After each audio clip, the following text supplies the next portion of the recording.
Welcome to Shukla study point. आप सभी का स्वागत है आपके अपने YouTube channel Shukla study point में। मैं शिवम शुक्ला आप सभी दोस्तों का हार्दिक स्वागत करता हूं। आज के वीडियो के माध्यम से हम लोग चर्चा करेंगे हिंदी साहित्य के बारे में। फिफ्थ सेमेस्टर के छात्र छात्राओं के लिए इम्पोर्टेंट होगा और हिंदी के पेपर नंबर 2 के बारे में आज के वीडियो के माध्यम से हम लोग चर्चा करेंगे। सूर्यकांत त्रिपाठी निराला वाला जो चैप्टर है आपका, सूर्यकांत त्रिपाठी निराला की 2 कविताएं आपके पाठ्यक्रम में संकलित हैं। एक कविता है भारती वंदना, भारती जय विजय रहे, और एक कविता है जागो फिर एक बार। तो भारती वंदना जो है छोटी सी कविता है, लेकिन जागो फिर एक बार जो है लंबी कविता है। तो दोनों कविताओं की व्याख्या आज की वीडियो के माध्यम से हम लोग चर्चा करेंगे। उससे पहले थोड़ा सा हम सूर्यकांत त्रिपाठी निराला जी के जीवन परिचय और उनकी कुछ रचनाओं के बारे में जानेंगे, क्योंकि यहाँ से भी आपकी परीक्षा में प्रश्न पूछ लिए जाते हैं। तो कोई भी प्रश्न आपका छूटे ना अगर आप इस चैप्टर को पढ़ रहे हैं। तो ये चैप्टर नंबर 9 है। इससे पहले 8 वीडियो आपके ऑलरेडी अवेलेबल हैं। चैप्टर नंबर 8 तक मैंने पढ़ा दिया था हिंदी, और आप लोगों के लगातार कमेंट्स आ रहे थे कि सर जी चैप्टर नंबर 9, 10 आगे पढ़ाते रहिए। तो मैंने सोचा बिल्कुल आपको बिल्कुल फ्री में सारी चीज़ें उपलब्ध करवाई जाएंगी यूट्यूब पर। तो आप सभी दोस्त अपने अपने जितने भी आपके दोस्त हैं सभी को इस वीडियो को शेयर कर दें। सभी लोगों को बताइए कि शुक्ला स्टडी पॉइंट पर जो है पढ़ाई जारी है, लगातार स्टडी करवाई जा रही है। आप लोग बड़े ही आसानी से हर एक चैप्टर को बहुत ही बारीकी समझते हैं।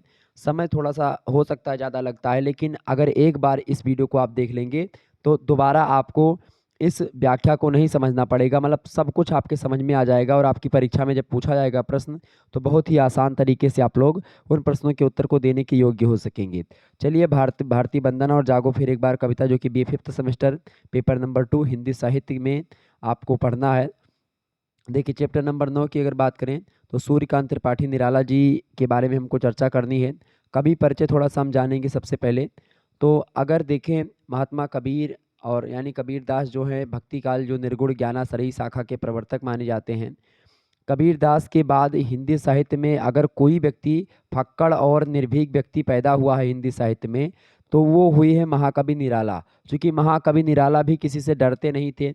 जो उनको कहना होता था कहते थे, किसी प्रकार की कोई लाग लपेट की बात नहीं करते थे। जो है इसीलिए निराला जो है वो निर्भीक थे, फक्कड़ थे, जिस प्रकार से कबीरदास थे। निराला के काव्य में कबीर का फक्कड़पन आपको मिलेगा, सूफियों का सादापन भी मिलेगा, सूर और तुलसी की प्रतिभा आपको दिखाई पड़ेगी निराला में, और प्रसाद जी की सौंदर्य चेतना का एक प्रकार से साकार प्रतिमूर्ति आपको दिखाई पड़ेगी सूर्यकांत त्रिपाठी निराला जी के काव्य में। और सूर्यकांत त्रिपाठी निराला की अगर बात करें तो ये जयशंकर प्रसाद से भी प्रभावित हैं, और तुलसीदास से तो बहुत ज़्यादा प्रभावित हैं, सूरदास से भी बहुत ज़्यादा प्रभावित हैं, इसके अलावा कबीर दास से भी बहुत ज़्यादा प्रभावित हैं। और ख़ास करके आप देखिएगा जितना भी भक्ति काल रहा है, चाहे वो कबीर दास का फक्कड़पन हो, चाहे वो सूफियों का सादापन हो, यानी कि जो मलिक मोहम्मद जायसी वगैरह के जो शेख निसार से लेकर के मलिक मोहम्मद जायसी या अन्य कवि जो हुए हैं उनसे भी प्रभावित रहे हैं। ठीक है, कुतुबन मंझन जायसी इन सभी से, और सूरदास तुलसीदास से ज़्यादा प्रभावित रहे हैं। तो कुल मिलाकर के छायावाद के प्रवर्तक प्रसाद जी, जयशंकर प्रसाद जी से भी प्रभावित रहे हैं ये। तो कहीं ना कहीं पे आप देखिएगा सूर्यकांत त्रिपाठी निराला जो है समन्वय के कवि भी बोले जा सकते हैं। समन्वय कवि वैसे तो तुलसीदास ही हैं, लेकिन तुलसीदास जो हैं भक्ति काल के सर्वश्रेष्ठ कवि जरूर हैं, और खास करके हिंदी साहित्य के भी सर्वश्रेष्ठ कवि हैं तुलसीदास जी। लेकिन अगर बात की जाए छायावाद की, तो जयशंकर प्रसाद के बाद अगर दूसरा नाम आप लेते हैं तो सूर्यकांत त्रिपाठी निराला जी का नाम लेते हैं। छायावाद के महेश कहे जाते हैं निराला जी। और आपको बता दूं, निराला जी की कविताओं को जब आप पढ़ेंगे तो उसमें नाद तत्व आपको मिलेगा, सौंदर्य उनकी रचनाओं में खास करके जो सांस्कृतिक सौंदर्य आपको दिखेगा। आप चाहे मतलब ये प्रयोगवादी कविताएं भी लिखते हैं, और जितनी भी नई नई कविताएं जो आज की विचारधाराओं में आ रही, वहाँ तक की विचारधाराएं, उनकी विचारधाराएं आज की जो विचारधाराएं हैं उनसे भी प्रासंगिक, मतलब कालजयी रचनाएं बहुत सारी लिखते हैं ये। तो अगर बात की जाए निराला जी की, तो निराला जी बड़े ही सफल कवि रहे हैं, और खास करके इनको लेकर के चूंकि बहुत सारे जब ये मुक्त छंद का प्रवर्तन इन्होंने किया तो बहुत सारे लोगों ने इनका विरोध भी किया, बहुत आलोचनाएं भी करी। लेकिन फिर भी मुक्त छंद का इन्होंने डर के साथ, बिना बिना डर के साथ इन्होंने मुक्त छंद का प्रवर्तन किया। मुक्त छंद के प्रवर्तक कवि हैं महाकवि निराला जी। इनका जन्म हुआ था सन 1897 ईस्वी में। कहाँ पर? पश्चिम बंगाल के मेदिनीपुर गाँव मतलब जिले में इनका जन्म होता है। इनके पिताजी का नाम था राम सहाय त्रिपाठी, और इनकी प्रारंभिक शिक्षा जो हुई है वो खास करके मेदिनीपुर के ही मतलब बंगाल के ही एक हाई स्कूल था, राज्य हाई स्कूल, उसी से हुई है इनकी प्रारंभिक शिक्षा। और बचपन से ही कुश्ती, घुड़सवारी और खेलों का बड़ा शौक रहा है इनको, निराला जी को। और जब ये छोटे से थे बालक, सूर्यकांत के सिर से माता और पिता की छाया जो है अल्पायु में ही उठ गई थी। मतलब जब ये बालक ही थे, बचपन में ही, मतलब थोड़े से बड़े हुए थे, तभी इनके माता पिता का देहांत हो जाता है। और ना केवल ये हिंदी भाषा के अध्येता थे, बल्कि ये बांग्ला भाषा के भी अच्छे जानकार थे निराला जी। हिंदी साहित्य का तो अच्छा ज्ञान था ही इनको, इसके अलावा संस्कृत, हिंदी साहित्य दोनों का भी बड़ा ज़बरदस्त अध्ययन किया। भारतीय दर्शन में बहुत ही रुचि थी इनकी। और भारतीय दर्शन के साथ साथ आप जब इनकी रचनाओं को पढ़ेंगे, जैसे तुलसीदास जी के रामायण में आप देखिएगा, जो राम की शक्ति पूजा का वर्णन है वो नहीं मिलता है, लेकिन सूर्यकांत त्रिपाठी निराला ने लिखा राम की शक्ति पूजा, उसमें भगवान श्री राम की शक्ति पूजा के बारे में बताया। तो ये सब जो है बहुत ज़्यादा शोध करने के बाद भी संभव हो पाता है। तो ये बहुत ही भाषाओं के अच्छे जानकार थे। आपका पारिवारिक जीवन जो रहा अत्यंत असफल रहा, कष्टमय रहा। एक पुत्र और एक पुत्री को जन्म दे करके इनकी पत्नी जी, उनका भी स्वर्गवास हो जाता है। पत्नी के विरह के समय से ही आप देखते हैं इनका परिचय महावीर प्रसाद द्विवेदी से होता है। और उनके सहयोग से इन्होंने समन्वय और मतवाला का संपादन किया। समन्वय और मतवाला पत्रिका होती थी, उन्हीं पत्रिकाओं का संपादन किया महावीर प्रसाद द्विवेदी जी। चूँकि महावीर प्रसाद द्विवेदी जी बहुत ही उस समय के प्रसिद्ध, और भाषा के मामले में भाषा का परिमार्जन और परिष्करण जो किया, महावीर प्रसाद द्विवेदी जी ने ही किया। सरस्वती पत्रिका का संपादन कर रहे थे। और फिर बाद में क्या हुआ कि द्विवेदी जी अपने मानदंडों के हिसाब से रचनाओं को देखते थे।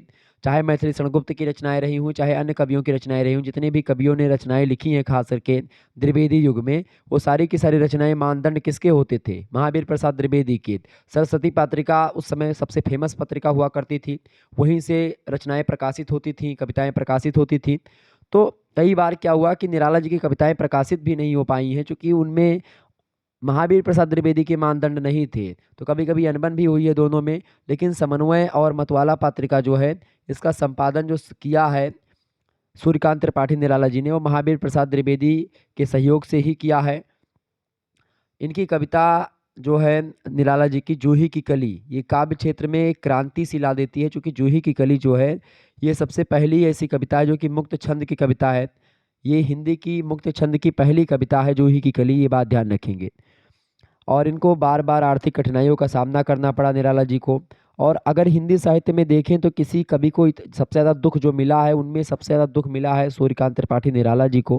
क्योंकि इनका माता पिता का देहांत, पत्नी का देहांत, पुत्री का देहांत, मतलब आप देखिएगा इनका साथ किसी ने दिया नहीं इनके परिवार में। मतलब साथ देना चाहते थे सभी लोग, लेकिन उनका एक प्रकार से भगवान को इतना मंजूर नहीं था कि उनके सभी जो है परिवार उनका सजग रहे।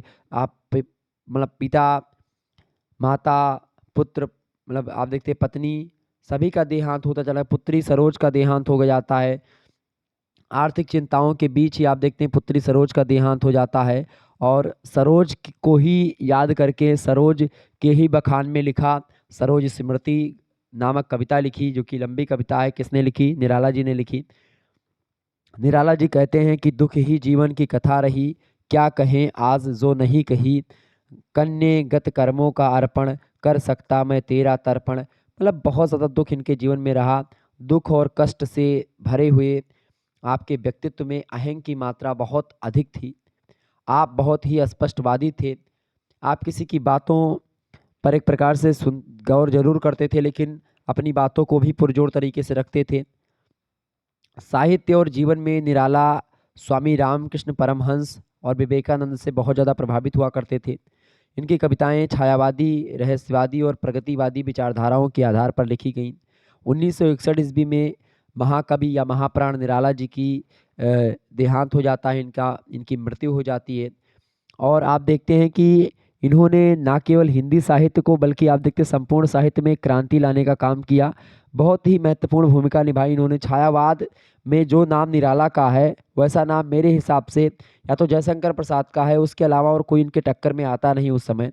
बहुत ही प्रमुख कवि हैं। प्रमुख रचनाओं में अगर देखेंगे निराला जी की, तो बहुमुखी प्रतिभा वाले साहित्यकार थे ये।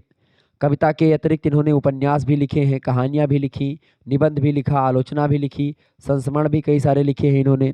और इनकी प्रमुख काव्य रचनाओं की अगर बात की, चूँकि हम लोग हिंदी का राष्ट्रीय काव्य पढ़ रहे हैं, तो उसमें हम लोगों को कविताओं के बारे में ही जानना है। तो इनकी जो कविता संग्रह है वो परिमल। परिमल की अगर बात की जाए, परिमल जो है इसमें सड़ी गली मान्यताओं के प्रति तीव्र और विद्रोह किया गया, खूब ज़्यादा विद्रोह किया गया। जो सड़ी गली मान्यताएं हैं, प्राचीन मान्यताएं हैं, निम्न वर्ग के प्रति गहरी सहानुभूति दिखाई है इन्होंने, और खास करके जो सड़ी गली मान्यताएं हैं उनके प्रति तीव्र विद्रोह की भावना आपको परिमल काव्य संग्रह की कविताओं में आपको दिखेंगे। इसके अलावा दूसरा काव्य संग्रह गीतिका। गीतिका में आप देखिएगा तो ये इसकी मूल भावना जो है वो श्रृंगारिक है। इसमें श्रृंगार से रिलेटेड चीज़ें हैं, प्रकृति वर्णन किया गया है, देश प्रेम के बारे में इसमें कविताएं आपको मिलेंगी किसमें, गीतिका काव्य संग्रह में। इसके बाद में अगला काव्य संग्रह है इनका निराला जी का, वो है अनामिका। अनामिका काव्य संग्रह की अगर बात करें तो अनामिका काव्य संग्रह में जो रचनाएं संग्रहित हैं उनमें कलात्मक प्रकृति जो है मतलब दिखाई पड़ी है निराला जी की, और प्रतीकात्मक शैली में लिखी गई अनामिका काव्य में जो रचनाएं आपको मिलेंगी उसमें कलात्मक प्रकृति की प्रतीक आपको दिखाई पड़ती हैं। मतलब कहीं ना कहीं पे कलात्मक प्रकृति जो इनका जो कला, यानी जो इनमें कविताओं की करने की जो कला थी उसकी वर्णन आपको, मतलब यहाँ की कविताओं को पढ़ेंगे तो साहित्यिक दृष्टि से बड़ी जबरदस्त कविताएं होंगी। चौथी कविता इनकी है राम की शक्ति पूजा, और बड़ी ही ज़बरदस्त कविता है। इसका मंचन भी बहुत बार होता है यूनिवर्सिटीज़ में। राम की शक्ति पूजा नाटक के रूप में भी इसका वर्णन किया जाता है। हालांकि राम की शक्ति पूजा जो है ये कविता है, लंबी कविता है, लेकिन इसका नाट्य मंचन भी बहुत जगहों पर होता है। इसमें कवि का ओज और पौरोस प्रकट हुआ है। राम की शक्ति पूजा में आप देखते हैं किस प्रकार से भगवान राम जो है माता आदिशक्ति जगदम्बा भगवती का ध्यान करते हैं। 108 पुष्प होते हैं, एक पुष्प माता रानी ही वो चुरा लेती है, मतलब उसको मतलब परीक्षा लेने के लिए चुरा लेती है, मतलब उसको हटा देती, गायब कर देती है। तब भगवान श्री राम बहुत कष्टमय होते कि अरे एक पुष्प कहाँ से चला गया। तो ऐसी स्थिति में भगवान राम की परीक्षा लेते हैं माता जगदम्बा, और तब क्या होता है, तब होता ये है कि भगवान श्री राम अपना धनुष बाण उठाते हैं और अपनी आँखों को निकालने का काम करते हैं। क्यों? क्योंकि बचपन में माता कमल नयन मुझे कहा करती थी कि मेरी आंखें कमल के समान हैं। ऐसी बुद्धि उस स्थिति में अगर किसी को आ सकती तो है मर्यादा पुरुषोत्तम भगवान श्री रामचंद्र, और वही चीज आती है तो ये निराला हैं। और अगली कविता है सरोज स्मृति। सर्वश्रेष्ठ शोक गीत है हिंदी साहित्य का सरोज स्मृति, बड़ी जबरदस्त रचना है सरोज स्मृति, अपनी पुत्री की वियोग में लिखी गई कविता है। और भी अन्य कृतियाँ इनकी, कुकुरमुत्ता कविता बड़ी फेमस कविता है, अणिमा कविता, अपरा, बेला, नए पत्ते, आराधना, अर्चना, ये सब इनकी काव्य रचनाएं जो कि बड़ी फेमस फेमस हैं, प्रसिद्ध रचनाएं हैं।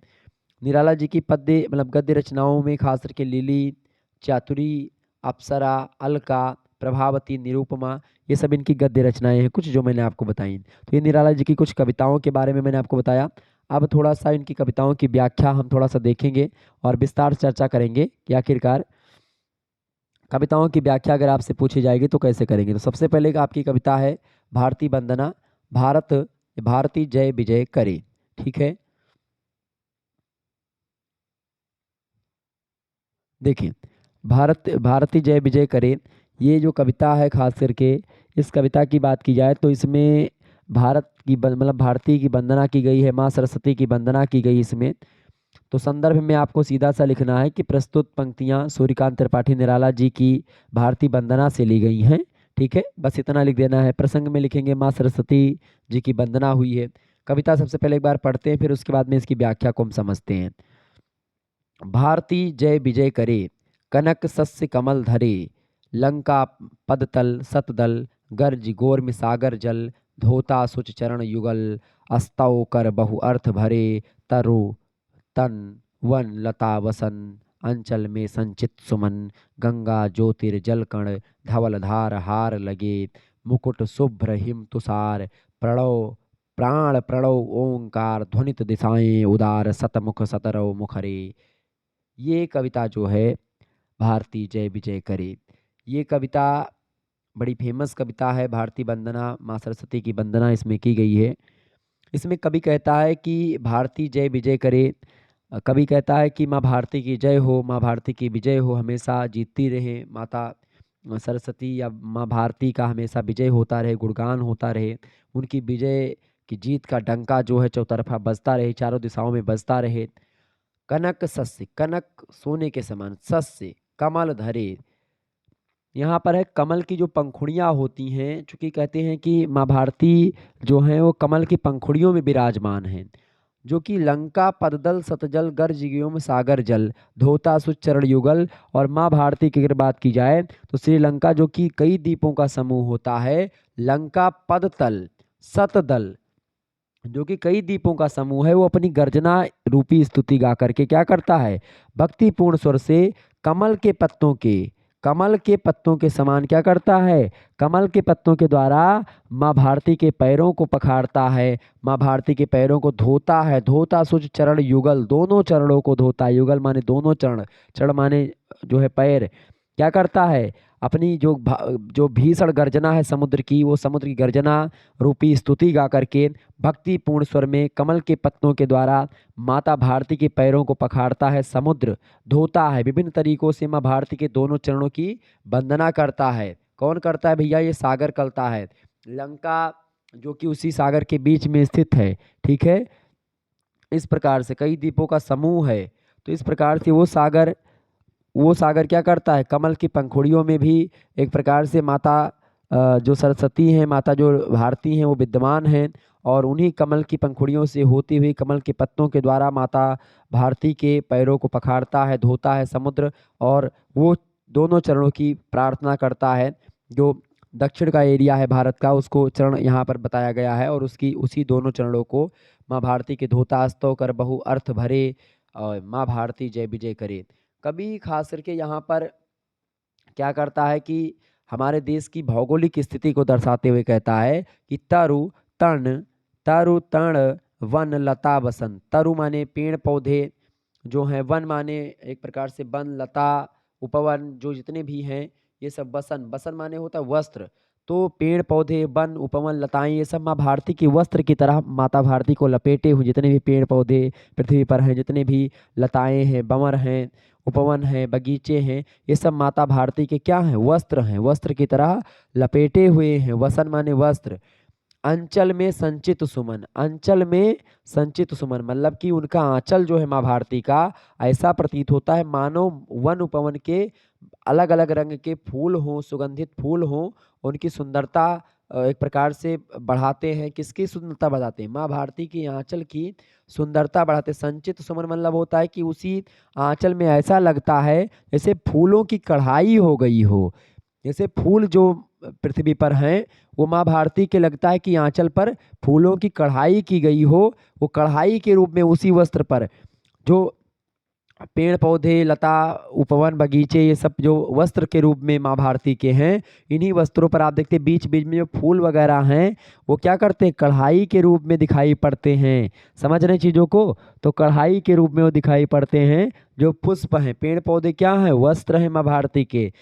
गंगा ज्योतिर्जल कण धवल धार हार लगे, गंगा जो कि समुद्र से निकल, गंगा ज्योतिर्जल कण धवल धार हार लगे। जब माँ गंगा गंगोत्री ग्लेशियर से ऊपर से आती हैं, हिमालय से नीचे आती हैं, नदी जब मात गंगा आती तो धारा में आती, बहुत खग कुल कुल कुल सा बोल रहा किसले का अंचल डोल रहा। तो जब वो ऊपर से आती हैं बहुत तीव्र गति से, कुल कुल कुल कुल पानी बहता, कल कल कल कल छल छल छल छल पानी जब बहता है तो बड़ा अच्छा लगता है। एक धारा में बहता है, एक ऐसा लगता है कि एक हार की भांति जो है वो, चूंकि आप देखते हैं भारत का नक्शा कुछ इस तरीके से है, आपको अगर पता हो तो ये मैं फिर से मैं बना दे रहा हूँ। ये देखिए भारत का नक्शा, ये गुजरात वाला एरिया और ये जम्मू कश्मीर, ठीक है, और यहीं पर आपका पड़ता है हिमालय, यहीं पर आपका पूरा ये हिमालय है। अब यहाँ से जब गंगा निकलती है, कल कल कल कल ऐसे ऐसे, तो ये लगता है, ये देखिए ये यहाँ पर ऐसे जाती हैं, फिर पश्चिम बंगाल होते हुए यहाँ पर गिर जाती हैं, ठीक है, बंगाल की खाड़ी में। तो एक प्रकार से ऐसा लगता है ये माँ भारती का सर है, ये पैर है, जो कि सागर जो है दोनों पैरों को क्या कर रहा है, वो धो रहा है। जो इस पर वृक्ष वगैरह वन उपवन यहाँ पर आपको पूरे के पूरे भारत में दिखाई पड़ रहे हैं, वो वस्त्र है माँ भारती के आए। और उसके बाद में जो फूल हैं वो कढ़ाई के रूप में इन्हीं वस्त्रों पर की गई हैं।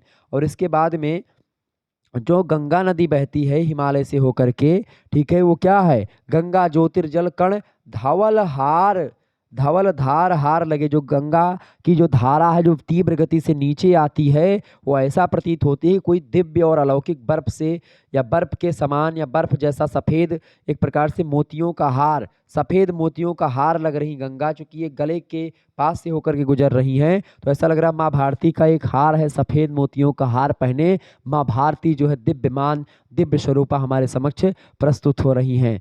ये कहने का भाव यहाँ पर है, धवल हार लगे, मतलब जो माँ गंगा का जो जल है, जल के जो कण हैं वो बर्फ की भांति जो है हरे मतलब सफेद मोतियों के हार के समान प्रतीत होते हैं, जो कि माँ भारती गले में पहने हुए हैं। मुकुट शुभ्र हिम तुषार, प्राण प्रणव ओंकार, ध्वनित दिशाएं उदार, सतमुख सतरो मुखरे, भारती वंदना, मतलब भारती जय विजय करे। तो यहाँ पर क्या है, मुकुट शुभ्र हिम तुषार, हिम तुषार मतलब जो जो बर्फ का एक प्रकार से, हिम तुषार मतलब जो बर्फ है, हिमालय जो पर्वत है उसी को हिम तुषार यहाँ पर कहा गया है। हिम तुषार, सतरव का मतलब होता है, सतरव का क्या मतलब होता है भैया, सतरव का मतलब होता है सैकड़ों आवाजें, ठीक है। मुखरे माने मुखरित होने लगती हैं, गुंजित होने लगती हैं। तो भारत माता का जो हिमालय रूपी जो मुकुट है, हिमालय एक मुकुट की भांति माता भारती के ऊपर लगा हुआ है, उसी मुकुट पर चूंकि बर्फ जमी हुई है, जो पर्वत है चूंकि हिमालय पर्वत उस पर सफ़ेद बर्फ जमी रहती है, बर्फ के कण हमेशा सजते रहते हैं और शोभायमान होते हैं, सफ़ेद मुकुट धारण की हुई माता भारती। और प्राण प्रणव ओंकार, मतलब ओंकार की ध्वनि भी हमारी संस्कृति और संस्कारों का आधार रही है और वो प्राण रही है, और वो ओंकार की ध्वनि जो है वो वहीं से निकलती है, बजती है ओंकार की ध्वनि और आती है, हमेशा सुनाई पड़ती है पूरे के पूरे भारत में। ओंकार की ध्वनि, ओम ओम की ध्वनि वहाँ से आती है, जो कि प्राण है हमारी संस्कृति का। हर एक मतलब एक प्रकार से पूजा पाठ में हर एक मंत्र में आप देखते हैं ओम के बिना कुछ होता नहीं है। तो वो ओंकार की ध्वनि जो है, दिशाएं उदार, चारों तरफ चौतरफा चौ दिशाओं में, हर दिशाओं में वो हमेशा सतमुख, सतमुख मतलब मैंने क्या बताया था आपको, सैकड़ों आवाजें ऐसी ओम ओम की पूरे के पूरे संसार में चौतरफा चारों की चारों दिशाओं में सदैव गूंजती रहती। सतमुख मतलब क्या होता है, सतरों सैकड़ों आवाजें कहाँ पर मुखरी मतलब मुखरित होती हैं, गुंजित होती हैं, कहाँ पर, संपूर्ण वातावरण में गुंजित होती हैं। ये है माता भारती का गौरव। और इस प्रकार से माँ भारती का, माता सरस्वती की वंदना की गई है कविता में, किसके द्वारा भैया, सूर्यकांत त्रिपाठी निराला जी के द्वारा की गई है। ये बात ध्यान रखेंगे। ओके, आगे बढ़ा जाए। तो ये हो गया भैया भारती जय विजय करे, ये कविता की व्याख्या हो गई। अब आगे बढ़ते हैं, अगली कविता है जागो फिर एक बार। जागो फिर एक बार कविता की अगर बात करें तो जागो फिर एक बार जो कविता है ये लंबी कविता है, चलिए चर्चा करते हैं, इस पर व्याख्या करते हैं। तो जागो फिर एक बार जो कविता है, कुल मिलाकर के अगर मैं आपको बताऊं एक शब्दों में या सरल शब्दों में, तो जागो फिर एक बार कविता जो है ये, इसका संदर्भ क्या लिखेंगे कि प्रस्तुत पंक्तियां निराला जी की कविता जागो फिर एक बार से ली गई हैं। और यहाँ पर कवि निराला जो है वो भारतवासियों को संदेश देते हैं। जो भारतवासी आलस्य में जकड़े हुए हैं, निद्रा विलास रूपी निद्रा में सोए हुए हैं, जो भारतवासी अपने अतीत को भूल चुके हैं, अपने अतीत के गौरव गाथा को भूल चुके हैं, उन्हीं भारतवासियों को जगाने का काम ये कविता करती है। भारतीय लोगों को जगाने का काम ये कविता करती है। क्या है कविता, कि जागो फिर एक बार, प्यारे जगाते हुए हारे सब तारे तुम्हें, अरुण पंख तरुण किरण खड़ी खोलती हैं द्वार, जागो फिर एक बार। ये पहला पद देखिए, जागो फिर एक बार। कवि यहाँ पर कहते हैं निराला जी कि हे भारतवासियों, एक बार जागो, जिस तरीके से आप पहले जागे हुए थे, आप जागो फिर एक बार, दूसरी बार जागो, पुनर्जागरण करो अपना। जो हमारे यहाँ पर विदेशी लोग सत्ता को हथियाए बैठे हैं, यहाँ से उनको भगाओ, इन अंग्रेजों को यहाँ से भगाओ। कहने का तात्पर्य ये था, अंग्रेज लोग जो कि एक प्रकार से प्रभुत्व स्थापित किए हुए हैं, उनको भगाने में अपनी शक्ति, अपनी प्राचीन गौरव गाथा को याद करो। कहते हैं एक बार जागो, हे प्यारे प्यारे जगाते हुए हारे सब तुम्हें तारे, तारे तुम्हें मतलब आकाश के सारे तारे तुम्हें जगाते हुए थक कर चले गए हैं, परंतु तुम नहीं जागे, अब जागो, अरुण पंख तरुण किरण, खड़ी खोलती हैं द्वार, जागो फिर एक बार। कवि कहता है कि अब सूर्य मतलब प्रातकालीन हो गया है। अरुण पंख तरुण किरण, अरुण पंख तरुण किरण का मतलब सीधा सीधा अरुण पंख माने होता है जो बाल रवि की किरणें होती हैं। बाल रवि किरणें मतलब जैसे जब सूर्य भगवान नया नया उदित होते हैं, लालिमा एकदम से किरणें, नई नई तरुण किरण, वो इसी को बोलते हैं जो एकदम से लालिमा युक्त होती है। सुबह सुबह एकदम से पछलहरा जो सूर्य की लालिमा किरणें होती हैं, तो उस समय सभी लोग जग जाते हैं, खास करके गाँव वगैरह में। तो उसी को तरुण किरण बोला जाता है सूर्य का। अरुण पंख, अरुण पंख का सीधा सा मतलब होता है, अरुण माने अरुण माने भगवान सूर्य, ठीक है। और पंख का मतलब सीधा सा होता है, अरुण पंख का सीधा सा मतलब होता है कि जो तरुण किरण मतलब नवीन किरणें, अरुण पंख मतलब बाल रवि की किरणें। तो कुल मिलाकर के कहने का मतलब ये है कि सुबह हो चुकी है, प्रातकालीन सूर्य की नई नई किरणें तुम्हारे लिए दरवाजा खोल रही हैं। उठो हे भारतवासियों, तुम्हें जागरण का संदेश ये लालिमाएं दे रही हैं, ये सूर्य की किरणें दे रही हैं। अब आप क्यों सोए हुए हो, अब तो जाग जाओ, अब तो एक बार फिर से जग जाओ हे मेरे प्यारे भारतवासियों, जागो फिर एक बार। आगे कहते हैं कि आंखें अलियों सी किस मधु की गलियों में फंसी, बंद कर पांखें पी रही है मधु मौन, अथवा सोई कमल कोरकों में बंद हो रहा गुंजार, जागो फिर एक बार। ऐसा लगता है, कभी यहाँ पर कहता है कि जिस प्रकार से जो भंवरे होते हैं भैया, वो जिस प्रकार से जब नई नई कली खिलती है, ताजा ताजा कली खिली है, और उसमें जिस प्रकार से भंवरे उसके किरणों के मतलब जो पुष्प होता है उसके ऊपर मंडराते हैं, भंवरे गुनगुनाते हैं, भनभनाते हैं, लेकिन कली में जाकर के जब बैठते हैं तो कली जब होती बंद हो जाती तो ऐसा लगता है कि वो भंवरे उसमें बंद हो जाते हैं, और फिर वो अपना गुंजन और जो गुंजार होता है वो भंवरे भूल जाते हैं। तो कभी यहाँ पर भंवरों से तुलना कर रहा है भारतवासियों की, और कह रहा है कि ऐसा लग रहा है कि हम लोग जो है आलस्य रूपी मद पी करके, आलस्य रूपी मदिरा का पान करके, हम लोग उसी भंवरे की भांति अपने तेजस्व, अपनी ऊर्जा, अपनी शक्ति, अपनी पावर को भूल चुके हैं। क्यों ऐसा हो चुका है, क्यों ऐसा आप कर रहे हैं? आप फिर से जगो, आप निकलो उस पुष्प की कली से, ठीक है। इस प्रकार से यहाँ पर भंवरे से तुलना करके ये कहते हैं कौन, निराला जी कहते हैं कि भंवरों के समान तुम्हारी आंखें न जाने विलास रूपी मधु की किन राहों में अपने पंख बंद करके फंस गई हैं, अथवा कमल की जो कलियां होती हैं उसमें कलियों में मंद होकर के चुपचाप पड़ी हैं, इसीलिए एक बार फिर से तुम जग जाओ। और ये यहाँ पर जो है कवि कहता है कि तुम जगो पी रही मधुमौन, क्यों आप जो है मौन होकर के जो आलस रूपी मदिरा उसका पान कर रहे हो। कहने का मतलब है जिस प्रकार से भंवरा मधुपान में मग्न होकर के या कमल कली में बंद होकर के अपनी गुंजार भूल जाता है, उसी प्रकार तुम विषयासक्त होकर के अथवा स्वार्थ के रूप में या स्वार्थ में अंधे होकर के अपने कर्तव्य को भूल चुके हो, और अपने कर्तव्य को नहीं जानते हो। तो अपने कर्तव्य को जानो, आपका क्या कर्तव्य है उसको पहचानो। इसीलिए कभी जनता से कहता है कि तुम अपनी इस विलास रूपी निद्रा को त्याग करके चैतन्य हो जाओ, जग जाओ, स्वधर्म पालन में लग जाओ, देश प्रेम को समझो। ये चीज बताई गई है। कुल मिलाकर के इस कविता का समाहार आध्यात्मिक पक्ष से लिया गया है। इसमें कवि आत्मानुभूति को जागरण करने का मतलब कारण बताता है, वासना के पथ में लिप्त भारतवासियों को जगाता है। प्रतीकात्मक शैली का सुंदर प्रयोग हुआ है इस कविता में। प्रकृति को उपदेशिका के रूप में वर्णन किया गया है, ठीक है। और इसमें कवि की जो सारी की सारी प्रकृति है उसमें जागरण की लहरें तरंगित हैं। ऐसी स्थिति में भारतवासियों को कर्तव्य से विमुख होकर के सोते रहना ठीक नहीं है।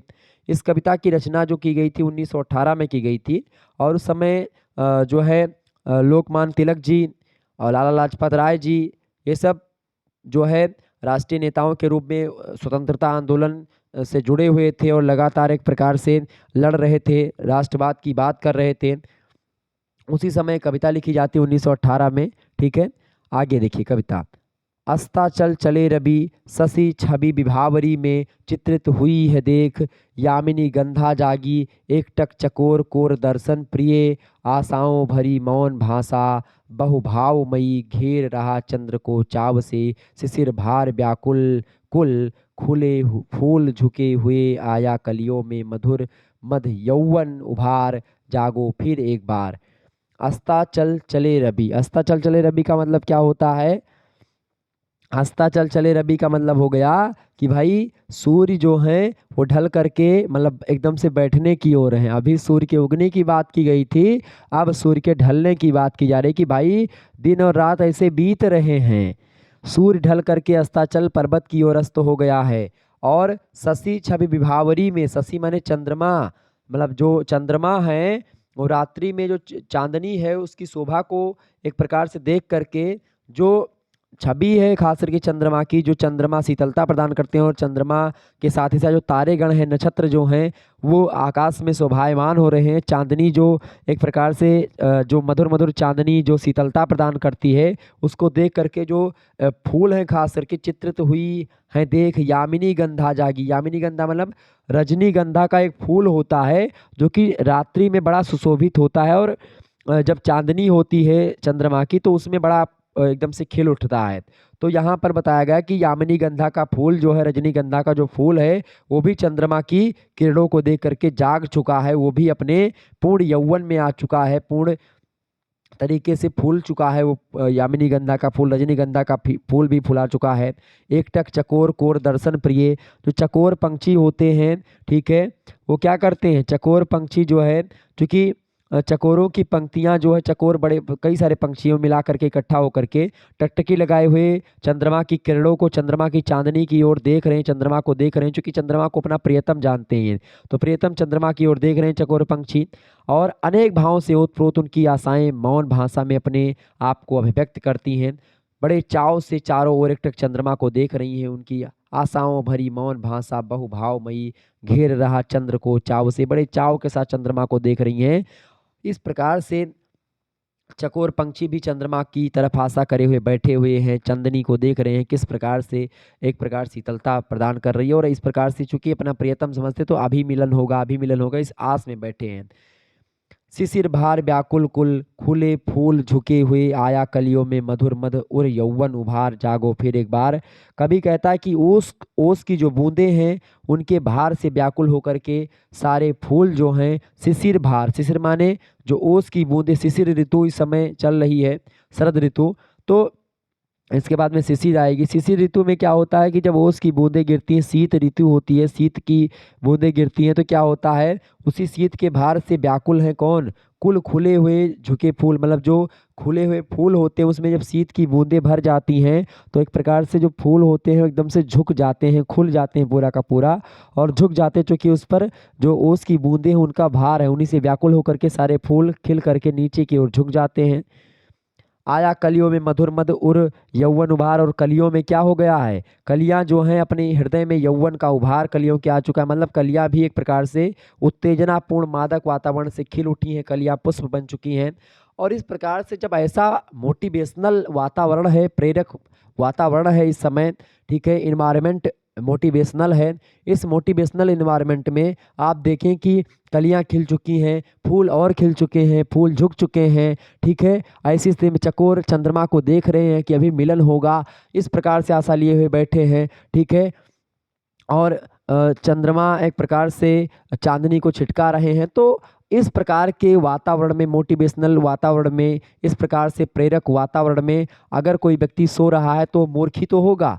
वो व्यक्ति एक प्रकार से अपने स्व को नहीं पहचान पा रहा होगा, वो अपने देश को नहीं जान पा रहा होगा। तो यहाँ पर कहने का मतलब ये है कि जब पशु पक्षी पेड़ पुष्प और ये सब जो है अपने आप को एक प्रकार से अपने कर्तव्य के पथ से नहीं हटा रहे हैं, तो हम और आप क्यों अपने कर्तव्य के पथ से हटे हुए हैं, स्वार्थ में अंधे होकर के हम ऐसे प्रेरक वातावरण में क्यों एक प्रकार से हम सो रहे हैं। हम एक प्रकार से इस ऐसे प्रेरक वातावरण में एक बार फिर से जगें, जागो फिर एक बार, चूंकि कलियों से लेकर के पुष्प तक सब अब जग चुके हैं, बस पशु पक्षी पेड़ पौधे सब जग चुके हैं, बस केवल यही मनुष्य अभी तक सो रहा है।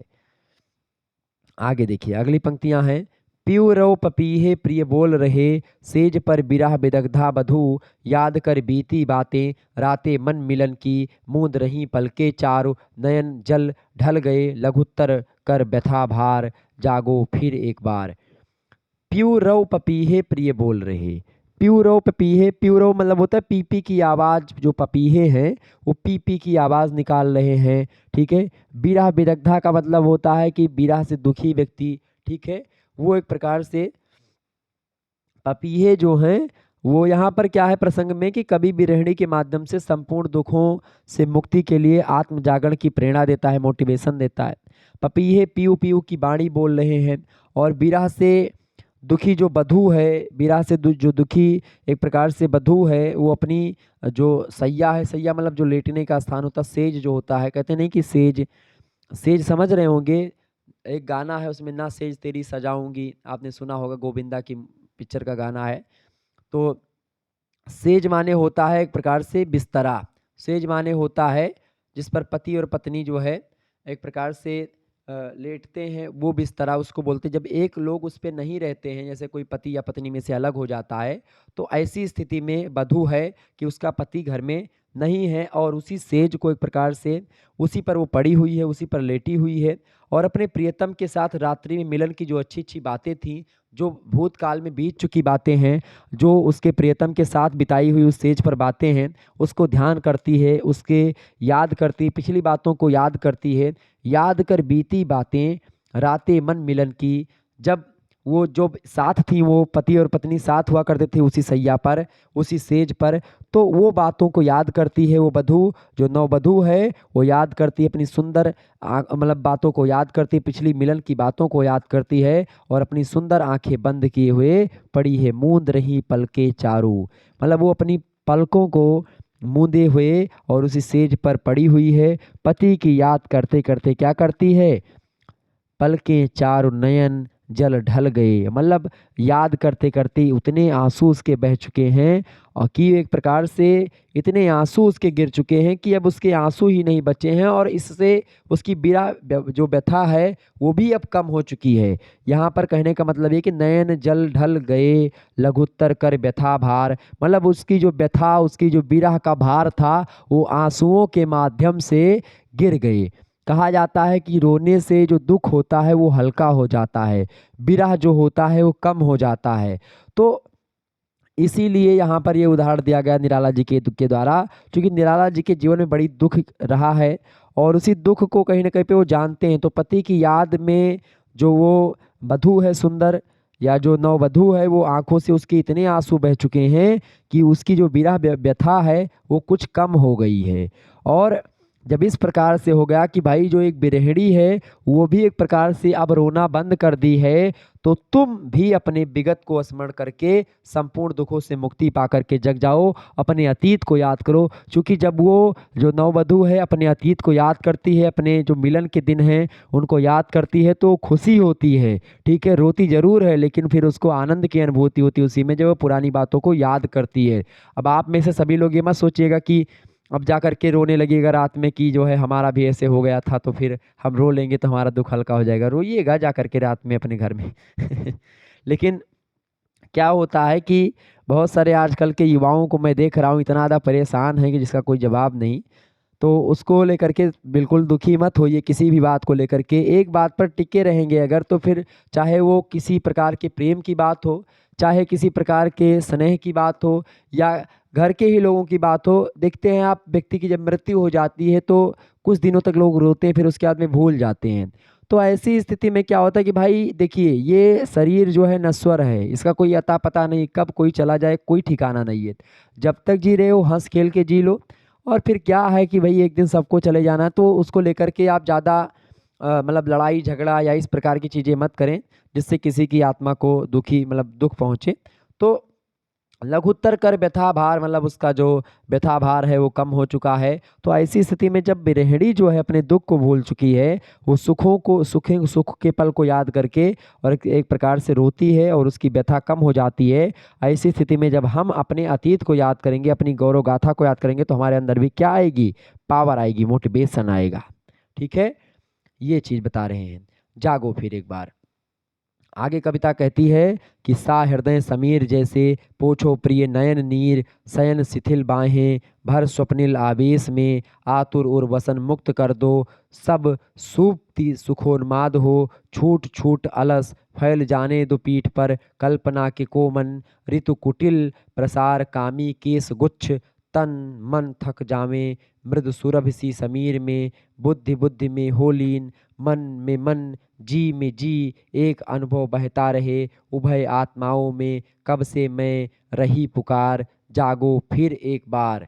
ये कविता बड़ी जबरदस्त कविता है और आपको बताऊं कि देखें यहाँ पर कवि कहता है जैसे मतलब निराला जी कहते हैं कि जागो फिर एक बार, क्या कहते हैं, जागो फिर एक बार सा हृदय समीर जैसे। सा हृदय समीर जैसे मतलब कि जो शीतल जिस प्रकार शीतल मंद बयार हवा में जो क्लांत बैठे होते हैं, सा हृदय समीर जैसे पोछो प्रिय नयन नीर शयन शिथिल बाहें भर स्वप्निल आवेश में।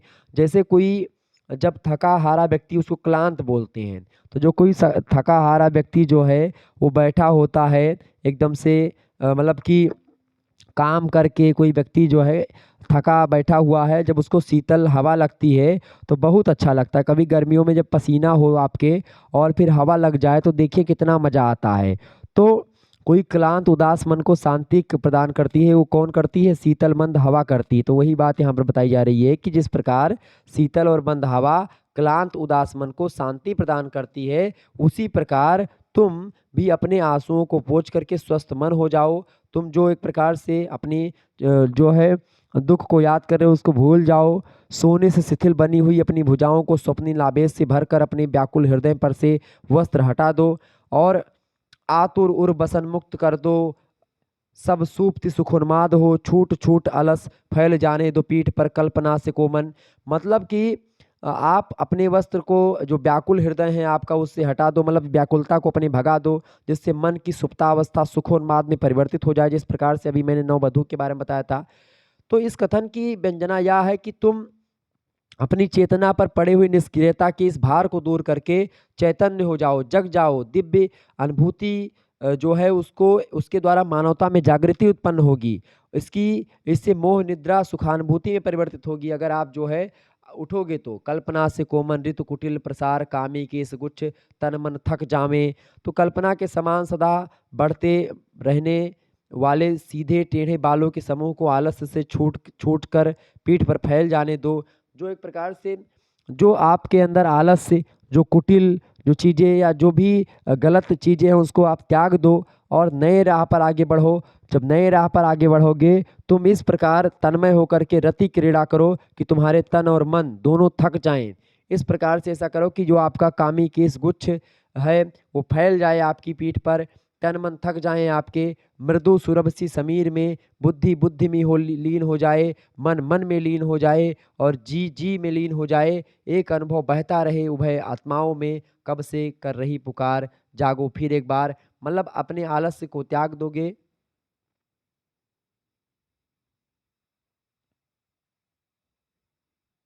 जब आप अपने आलस्य को त्याग देंगे तो कई प्रकार की चीज़ें होंगी। कल्पना के जो एक प्रकार से टेढ़े मेढ़े जो बादल हैं उनको हटा, मतलब कल्पना के टेढ़े मेढ़े जो बालों के समूह हैं आलस्य में बंधे हुए जो हैं उनको, यानी कि जो बालों की चोटी है, जो आलस्य रूपी चोटी है, उसको खोल दें, ठीक है, और तन्मय होकर के क्रीड़ा करें। मतलब एकदम से तन और मन थक जाए आपका इतना ज़्यादा, एक प्रकार से अपनी बुद्धि और बल का प्रयोग करें, ठीक है। तुम्हारी बुद्धि बुद्धि में लीन हो जाएगी, मन मन में लीन हो जाएगा, जी जी में लीन हो जाएगा और इस प्रकार से सब एकाकार हो उठेंगे। फिर दोनों आत्माओं खास करके जो है एक अनुभव बहता रहे उभय आत्माओं में। उभय माने दोनों, दोनों आत्मा कौन, एक परमात्मा और एक स्वात्मा। तो एक अपनी आत्मा और एक परमात्मा, दोनों आत्माएं एक हो जाएंगी और स्वात्मा और परमात्मा में एक एक ही अनुभव प्रभावित होने लगेगा। मतलब आत्म और अनात्म का विभेद समाप्त हो जाएगा। और मैं खड़ी खड़ी कब से तुमको यह जागरण का संदेश दे रही हूँ, तुम एक बार फिर से जागो, कब से मैं रही पुकार, और इस जागो फिर एक बार, इस प्रकार से पुकार यहाँ पर की जा रही है। आगे देखें, उगे अरुणाचल में रवि, मतलब फिर से क्या हो गया है, पूरब दिशा में सूर्य भगवान का उदय हो चुका है। आई भारती रति कंठ कंठ में, मतलब कवि कंठ कंठ में, और मतलब कविता मतलब कवियों के कंठ में सरस्वती के प्रति प्रेम भावना भर आई है। हर एक जो है लोगों में एक प्रकार से माता सरस्वती की प्रेम भावना भर आई है। हर एक कवि जो है अपने ज्ञान के एकदम से पराकाष्ठा पर है। क्षण क्षण में परिवर्तित होते रहे प्रकृति पट, एक एक क्षण में एक प्रकार से समय की जो एक प्रकार से जो रफ्तार है, समय का जो चक्र है वो अबाध गति से चलता जा रहा है, वो रुकने का नाम नहीं ले रहा है। प्रकृति का मायापट हमेशा हर क्षण परिवर्तित हो रहा है। गया दिन आई रात, मतलब दिन बीता फिर रात आई, फिर रात बीती फिर खुला दिन, फिर दिन आया। ऐसे ही संसार के बीते दिन पक्ष मास वर्ष कितने हजार, जागो फिर एक बार। और इसी प्रकार से आप देखते हैं कि जो है दिन बीता रात आई, रात बीती दिन आई, और ऐसे ही संसार रूपी ये जो चक्र है समय का, ये चलता रहा। कई दिन बीत गए, कई पक्ष बीत गए, कई मसवारे बीत गए, कई वर्ष निकल गए, और एक प्रकार से आप अभी तक जग नहीं पाए। तो अब जगने का समय हो गया है, क्योंकि अब आपको जागने के को लेकर के आपको एक प्रकार से बहुत जरूरी है। यहाँ पर छायावाद की अस्पष्ट भाव व्यंजना और प्रतीकात्मक शैली दिखाई गई है कवि के द्वारा। कहने का मतलब ये कि प्रकृति में नए नए परिवर्तन हो रहे हैं, समय का चक्र अबाध गति से चलता जा रहा है, किंतु भारतवासियों की जागने की बेला अभी नहीं आई है, वो सो रहे हैं। अब तो उन्हें अपनी मोह रूपी निद्रा का परित्याग करके स्वधर्म में प्रवृत्त हो जाना चाहिए, मतलब अपने स्वार्थ को त्याग करके अब भारत के लिए एक प्रकार से जीना चाहिए उनको, क्योंकि अब वो समय आ गया है। आगे देखिए, जागो फिर एक बार, समर अमर कर प्राण, समर अमर कर प्राण गान गाए महासिंधु से, सिंधु नद तीरवासी सैंधो तुरंगों पर चतुरंग चमू संग, सवा सवा लाख पर एक को चढ़ाऊंगा, गुरु गोविंद सिंह निज नाम जब कहाऊंगा। किसने सुनाया यह वीर जनमोहन अति दुर्जय संग्राम राग, फाग का खेला रण बारहों महीने में, शेरों की मांद में आया है आज सियार, जागो फिर एक बार। यहाँ पर अपने अतीत की गौरव गाथा की गई है। यहाँ पर कवि जो है वो पद्य भाग कविवर निराला की कविता जागो फिर एक बार क्रम संख्या 2 से लिया गया। संदर्भ में आप ये लिखेंगे और प्रसंग में लिखेंगे कि इस कविता में कवि ने कुछ ऐतिहासिक उदाहरण दे करके भारतवासियों को जागृति का संदेश दिया है। अतीत काल में गुरु गोविंद सिंह के रूप में भारतवासियों ने शत्रुता मतलब शत्रुओं के छक्के छुड़ा थे गुरु गोविंद सिंह जी ने, और खास करके उसी बात को यहाँ पर उदाहरण के रूप में दिया गया है कि सवा सवा लाख पर एक एक वीर की आहुति दूंगा। इस प्रकार से गुरु गोविंद सिंह का नारा था कि सवा लाख पे सवा लाख सवा सवा लाख पर एक को चढ़ाऊंगा, गुरु गोविंद सिंह निज नाम जब कहाऊंगा। तो इस प्रकार से तो भारतवासियों को यहाँ पर बताया गया कि हे भारतवासियों, तुम अपने आप को पहचानो, समर अमर कर प्राण गान गाए महासिंधु से सिंधु नद तीरवासी। कहते हैं कभी कि याद करो कि तुम कभी सिंधु नदी तटवासी भारतवासी मतलब भारतीयों ने महासागर के समान गंभीर गीत गा करके युद्ध भूमि में अपने प्राण दे करके वीर गति प्राप्त की थी, और इस प्रकार उन्होंने सधर्म के लिए लड़ करके अपने आप को अमर बना लिया था। हाथी घोड़े सैंधो तुरंगों पर चतुरंग चमू संग, मतलब घोड़े हाथी रथ पैदल 4 प्रकार की सेनाएं जो है वो सिंधु से लेकर के सिंधु देश के फुर्तीले घोड़े पर सवार होकर के शत्रुओं के निर्णायक युद्ध किया करती थी, और एक प्रकार से हमेशा सिंधु नदी से लेकर के दक्षिण में महासागर तक, इधर मलेशिया इंडोनेशिया तक, इधर अफगानिस्तान से लेकर के ईरान इराक तक, और इधर आप देखते हैं Burma Myanmar Thailand Vietnam Cambodia, सब जगहों तक भारत का ही एक तरफा अधिकार था। चाइना वाइना में भारतीय का ही एक प्रकार से आधिपत्य हुआ करता था, तिब्बत वगैरह सब भारत के अंडर में। तो ये सब चीज़ें जो हुआ करती थी, ये एक प्रकार से 4 प्रकार की सेनाएं होती थी, हाथी घोड़ा रथ और पैदल। सैंधव तुरंगों तुरंग चतुरंग चमू संग, ये मतलब 4 प्रकार की सेनाएं हुआ करती थी। इन 4 सेनाओं में खास करके जो है चतुरंग चमू का मतलब होता है 4 प्रकार की, यानी हाथी घोड़े रथ और पैदल, ये 4। सैंधव तुरंग मतलब सिंधु देश के जो घोड़े होते हैं उन्हीं को सैंधव तुरंग कहा है, तुरंग माने घोड़ा होता है, ठीक है। तो इस प्रकार से घोड़े हाथी पैदल और रथों पर सवार होकर के लोग चलते थे, और फुर्तीले फुर्तीले घोड़े एक प्रकार से युद्धों को जीतते थे। और इसी में 1.25 लाख पर एक को चढ़ाऊँगा, गुरु गोविंद सिंह निज नाम जब कहाऊँगा। और गुरु गोविंद सिंह जो है इसी में एकदम से 1.25 लाख शत्रुओं पर अपने एक एक वीर सिंह को चढ़ा करके भी अपने नाम को सार्थक रूप में धारण करूंगा। इस प्रकार से वो कहते हैं, याद करो कि वीरों के मन को मोह लेने वाले अति कठिन संग्राम के राग को किसने सुनाया था। किसने सुनाया था भैया? वीर जनमोहन अति दुर्जय संग्राम राग फाग का खेला रण 12 महीने में। जो ऐसे लगता है कि भाई लोग जो वीर होते थे पहले आदिकाल में, आप देखते हैं कि यक्का मारे दुई गिर जावे तीसरा खौफ खाए मर जाए धय देव डोला समर खेत में जे जीते ते ले उठाए रिम झिम भाला बरसे वही मैदानन के बीच मझाए। इस प्रकार से चीजें हुआ करती थी। फाग, फाग माने होता है जो फागुन महीने में होली होती है। तो जिस प्रकार से रंगों की होली फागुन महीने में हम लोग आज खेलते हैं, वो ऐसे दिन प्रतिदिन डेली की होली खेलते थे, रोज होली होती थी फागुन की। फाग का खेला रण 12 महीने में, हर महीने में फागुन जैसी होली होती थी। ठीक है, हर महीने में क्या होती थी भैया? फागुन जैसी होली खेला करते थे। वो वीर थे, प्राचीन भारत के हमारे वीर हुआ करते थे। शेरों की मांद में आया है आज सियार, हे भारतीयों तुम शेर हो और तुम्हारे बीच में आज ये सियार कहाँ से आ गया, ये तेंदुआ कहाँ से आ गया, ये आज सियार जो है कैसे आ गया भैया? शेरों की मांद में। और वो सियार आज राज कर रहा है शेरों की मांद में। शेरों की एक प्रकार से मांद में सियार जो है वो आ गया है। अब आप सोचो, सियार से आप डर करके बैठे हैं। इस प्रकार का उद्बोधन करते हैं निराला जी। कहते हैं कि तुम जैसे शेरों की मांद में विदेशी गीदड़ कैसे घुस गए, तुम वीरों पर ये राज कैसे कर रहे हैं। तुम इतने वीर हो कि अगर एक एक शेर चाहे तो कम से कम सैकड़ों सियारों को अकेले मार सकता है। तो तुम इस प्रकार के इतने बलशाली होकर के और तुम दबे हुए घर में बैठे हो, आलस्य और स्वार्थ की निद्रा में सो रहे हो।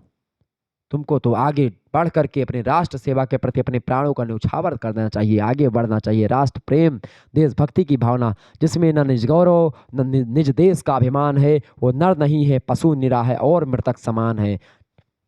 जो भरा नहीं है भावों से बहती, जिसमें रसधार नहीं, वह हृदय नहीं, वह पत्थर है जिसमें स्वदेश का प्यार नहीं। इस प्रकार से इसमें बताया गया। जागो फिर एक बार।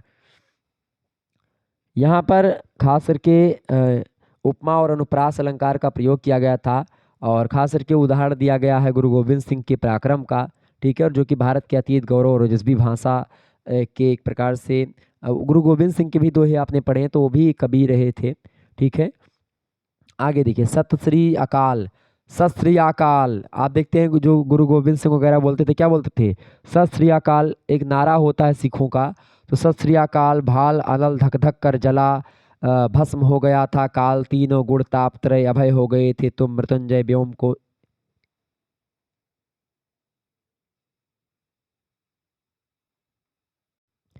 तो सत श्री अकाल का जो नारा है खास करके भारतवासियों को खास करके याद, मतलब भारतवासियों को उद्बोधन करके निराला जी कहते हैं कि याद करो अपना गौरवमय अतीत, अपना इतिहास, जिस समय गुरु गोविंद सिंह सत श्री अकाल का नारा लगा करके युद्ध भूमि में कूद पड़ते थे।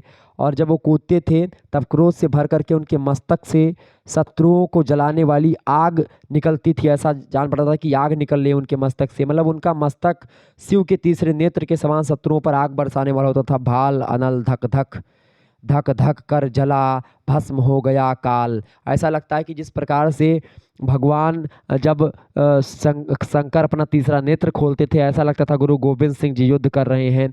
ठीक है, इस प्रकार से तीनों गुण ताप त्रय अभय हो गए थे तुम मृत्युंजय व्योम कोस कोस के समान। ऐसा लगता है कि उस आग की धक धक करती लपट में काल 3 प्रकार के गुण और तप अपने आप ही भस्म हो जाया करते थे। उन्होंने तुम्हें एकदम अभय कर दिया है। तुम मृत्यु को जीतने वाले शिव के समान अमर पुत्र हो।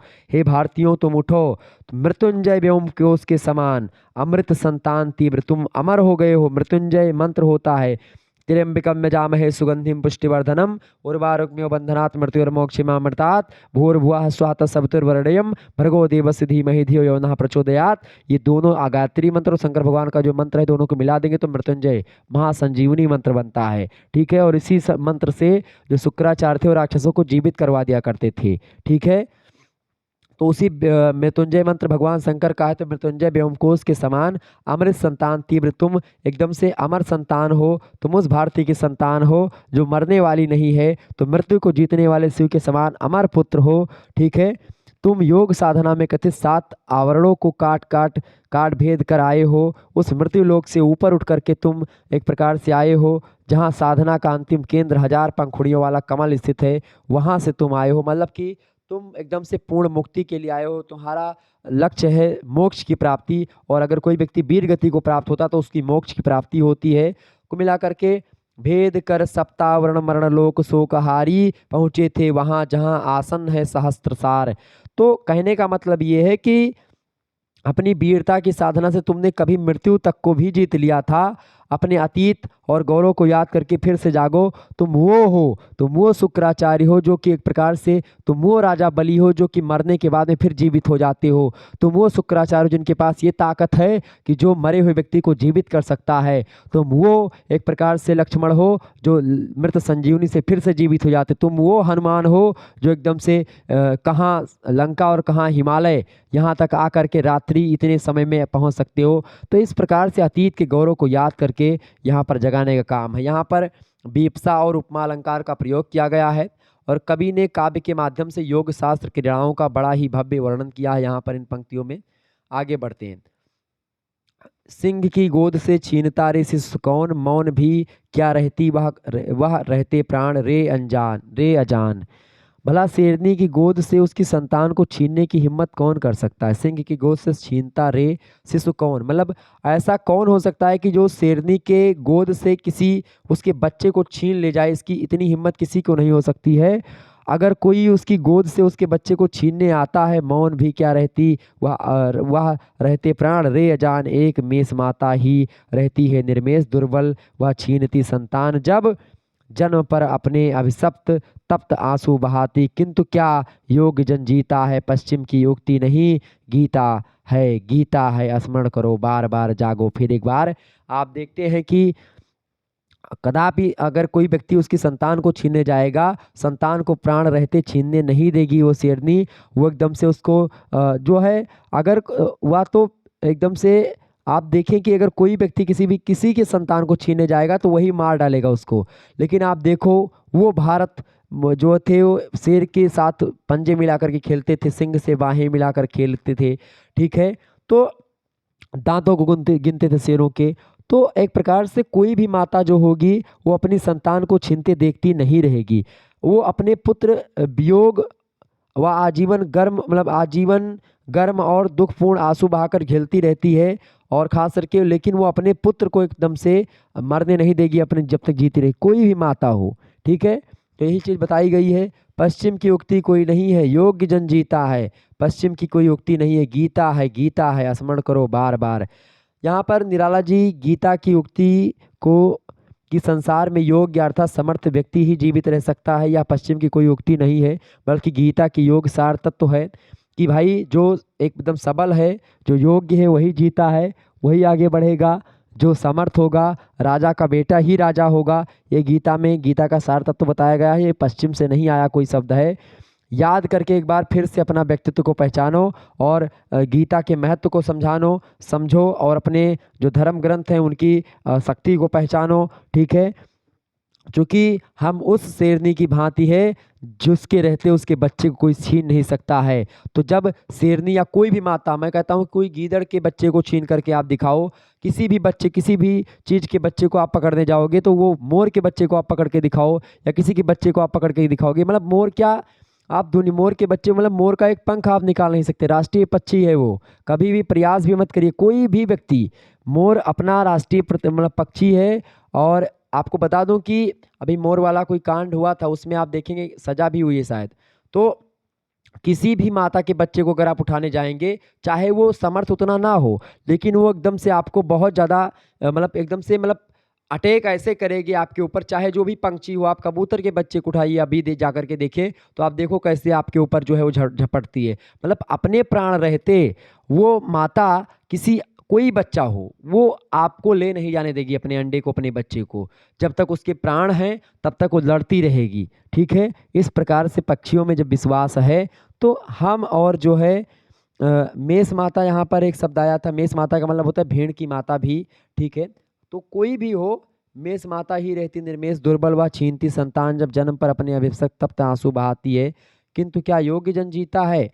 तो यहाँ पर है कि वह तो भेड़ भी होती है जो अपनी कमजोरी के कारण चुपचाप अपनी संतान को छीनते देखती रहती है, फिर अपने पुत्र वियोग वह आजीवन गर्म और दुखपूर्ण आंसू बहाकर झेलती रहती, दुर्बलता के अभिशप्त से ग्रस्त होकर के अपने को जीती रहती है। कुल मिलाकर के ये रखो कि अगर आप योग्य हैं और आपसे कोई चीज़ योग्यता की पहचान आपकी नहीं हो पा रही है तो फिर दिक्कत की बात है। यही चीज़ है ना, एक अभी डायलॉग आपने सुना होगा कि अगर आप योग्य हो, आपकी योग्यता ना पहचाने तो बड़ा दर्द होता है, बड़ा दुख होता है। तो वही चीज़ यहाँ पर है। भेड़ वगैरह की जो बकरी होती हैं उनकी बच्चे को लोग लेकर चले जाते हैं, वो उसका बस नहीं चलता, वो कुछ बोल नहीं पाती है, बस रोती है और रोने के कारण मतलब अपने दुख को ज़रूर व्यक्त करती है। वो बंधी रहती है, वो कुछ कर नहीं सकती है, लेकिन उसके अंदर ही अंदर वो चीज़ें चलती रहती कि भाई अगर मिल जाए तो फिर इसको छोड़ेंगे नहीं। पशु नहीं वीर तुम, समर सूर क्रूर नहीं, काल चक्र में हो दबे आज तुम राजकुंवर।